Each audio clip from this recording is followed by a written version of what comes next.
Fala galera, Somos da SWR e estamos no ar, Pode ser? Fala galera, eu sou a Emily Fontes Meu nome é Alisson Lima. e hoje nós estamos no nosso segundo podcast com a convidada Isabel Cristina, historiadora e mestranda em História pela Universidade Federal do Rio de Janeiro. Hoje, dia 19 de abril, nós estamos comemorando o Dia do Índio, mas esse termo é condizente utilizar na atualidade? Então, boa tarde a Boa todos, tarde. boa tarde. Muito obrigada pelo convite. Primeiramente, né, como você já bem enfatizou, Emily, o Dia do Índio ele já não é mais um termo tão bem aceito, né? E recentemente a deputada Joênia Wapichuna, ela entrou com um projeto de lei na Câmara Federal para nós instituirmos, né, o Dia do Índio, não mais, né, como Dia do Índio, sim Dia do Indígena, né, Dia da luta dos povos indígenas, exatamente para abarcar toda a pluralidade que existe dentro dos nossos povos, né, nas comunidades, né, principalmente quando a gente diz respeito à pluralidade linguística, étnica, que abrange todos os povos. Nós somos mais de 200 povos no Brasil, né? O termo índio, ele remete a algo selvagem imposto pelo colonizador. Portanto, coloca, né, sujeitos, pessoas heterogêneos em um espaço de homogeneidade, como se o indígena, ele, né, fosse somente limitado a algo, correspondesse, né, a alguma característica, né, enquanto nós somos diversos. Certo. Bom, de 3 anos para cá, o Brasil está apresentando taxas elevadíssimas em diversos setores, principalmente na área de desmatação. E, além disso, nós temos propostas de leis que dá autoridade ou autonomia para os garimpeiros desmatarem áreas pertencentes aos indígenas. O que você acha disso? Você acha que tem alguma maneira de intervir nessa problemática? Então, você colocou 3 anos ao longo desses últimos 3 anos, né? Uhum. E isso corresponde muito ao nosso atual governo, né? Nós estamos dentro de um governo que se coloca contra os indígenas, né? Eles são inimigos dos indígenas. Ele é inimigo dos indígenas. E nada mais claro do que esses projetos de lei, como você bem pontuou, né? A PL 490, a PL 191, que dá total, né, liberdade para os garimpeiros explorarem as terras indígenas, né? Perseguirem, né, estuprarem, né, nossas parentas. E principalmente, né, retrocedem direitos, né, que nós conquistamos, né, que é um direito constitucional, né, na Constituição de 1988, nós temos o direito às TIs, né, território indígena. E é aquilo que a gente tem visto, né, ao longo desse período, né, dos 3 anos, mas em 2020 isso ficou muito mais forte, 2020 e 2021, né, quando houve a questão do marco temporal, né, que é uma manifestação do STF, de um grupo pertencente ao STF que reivindica, né, que afirma que os indígenas só podem reivindicar suas terras a partir do território em que eles ocupavam a partir da Constituição de 1988, né? O que é muito complexo, porque a história dos povos indígenas ela está muito antes de 1988, né? O Brasil ele é um território indígena. Portanto, antes de 1988 já existiam indígenas no Brasil, né? Muitos deles, por vezes, foram expulsos de suas terras. O nosso interior, né, do Amazonas, ele foi palco de muitas vezes desses conflitos, né? Os indígenas sendo expulsos, sendo tirados de suas terras. E, portanto, é uma luta que não diz respeito somente, né, a partir de uma história que se inicia em 1988. É algo que está muito anterior e portanto, há esse direito, né? Nós temos esse direito sobre as terras. Certo.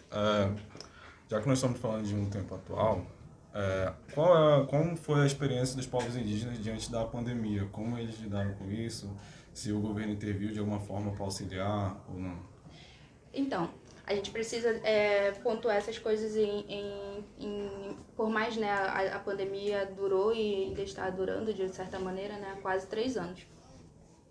E nós precisamos pontuar isso em algumas etapas, né? Primeiramente, os indígenas de comunidade, os indígenas de território que vivem, né, em regiões afastadas, né, nas próprias terras indígenas. A gente precisa pensar como essas pessoas, se elas foram assistidas ou não, né? E é exatamente nesse momento em que os próprios, né, esse próprio contato com os garimpeiros, né, com o próprio explorador, né, que não de hoje, não só na pandemia, leva doenças aos povos indígenas, né? A gente viu já esse tipo de genocídio mesmo, né, em outros momentos.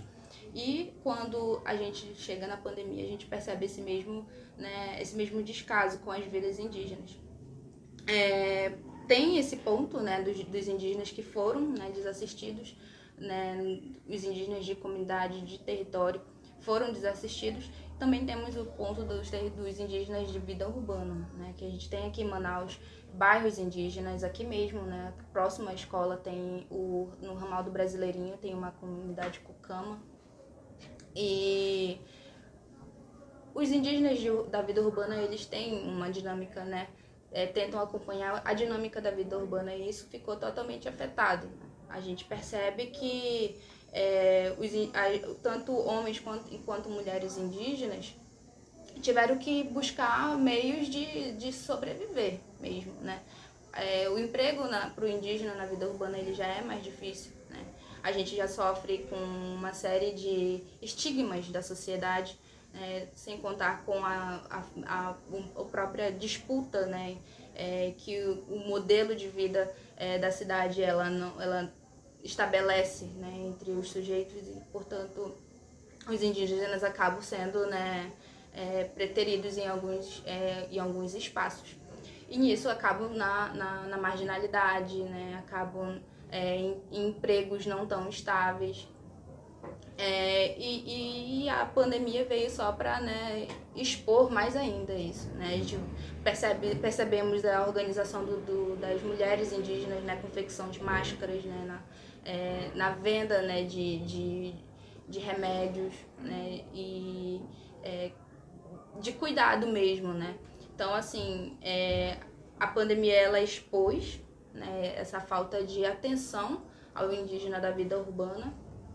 E, de certa maneira, quando a gente percebe, por exemplo, um outro ponto da vida do indígena e quanto foi afetada pela pandemia, a gente percebe também o próprio acesso às vacinas, né, que foram, né, no que diz respeito também aos indígenas urbanos, tanto os indígenas urbanos quanto os quilombolas urbanos, não foram atendidos, né, como grupo prioritário, né, a princípio.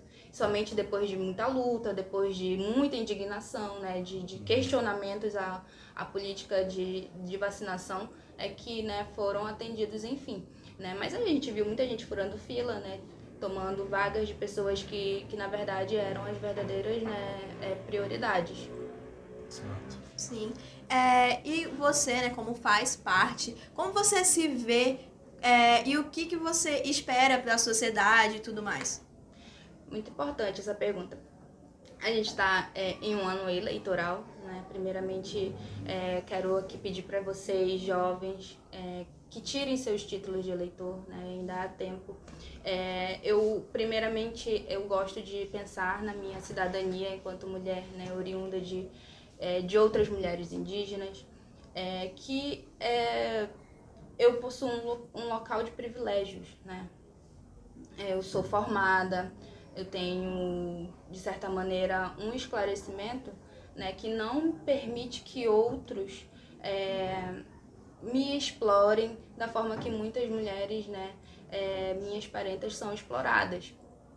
E o espaço que eu ocupo atualmente, ele é esse, né? Eu gosto muito de uma intelectual que sempre fala que a mulher subalternizada, ela precisa, na verdade, criar espaço para que outras mulheres subalternas também falem.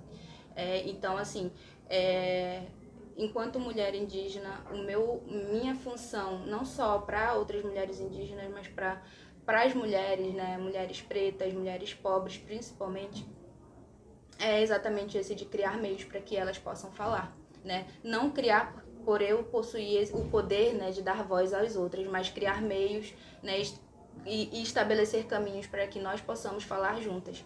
Esse é o meu papel enquanto mulher que de alguma maneira conseguiu alcançar algum tipo de, né, privilégio, ainda que sendo também subalterna.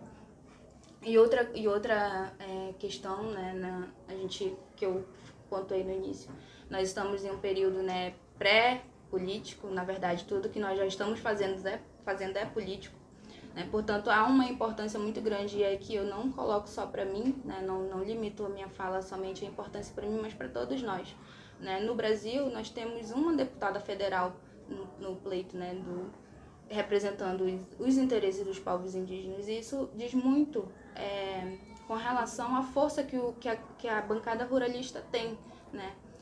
Portanto, imaginem só, né? Nós somos o país que tem mais a diversidade dos povos indígenas no mundo e temos somente uma deputada representando nossos interesses, né? Isso precisa mudar. E aí entra a questão política, principalmente, né, desse ano, né? Pensando, né, quem são as pessoas que estarão nos representando, né? Será que nós precisamos que outros nos representem, né? Há todo esse questionamento e essa insatisfação, né, no momento em que a gente precisa agora refletir que nós, não só refletir, mas há a decisão de que nós não queremos mais que os outros nos representem, né? Nós temos nossas próprias vozes, né?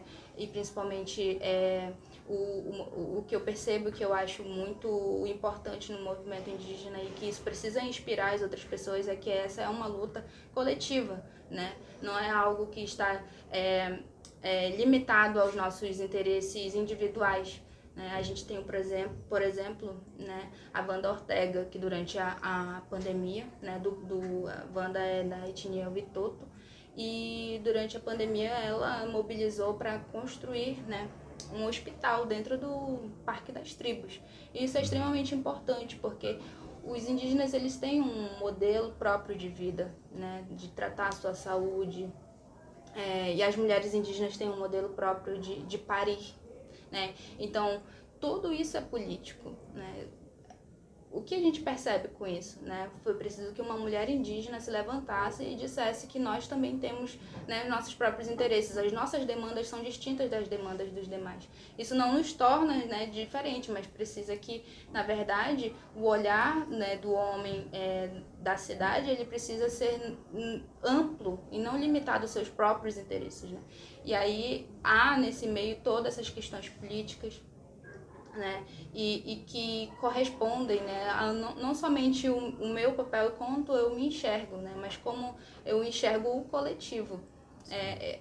E é dessa maneira que eu acredito, né, que atualmente a minha função enquanto indivíduo precisa, né, se prolongar. Não uma Isabel indivíduo somente, não limitada a um indivíduo, né, mas ao nosso coletivo, que corresponde ao interesse de, né, mais de 200 povos.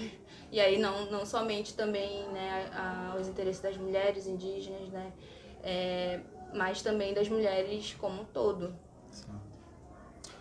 É isso, você ressaltou pontos extremamente importantes, eu queria agradecer você por isso, que são pontos extremamente relevantes, na minha opinião, que merecem ser ressaltados, principalmente na data de hoje. Então eu queria agradecer por você ter disponibilizado seu tempo para estar aqui conosco. Muito obrigado, momentos como esse são muito importantes, compartilhar conhecimento, e é isso, muito obrigado.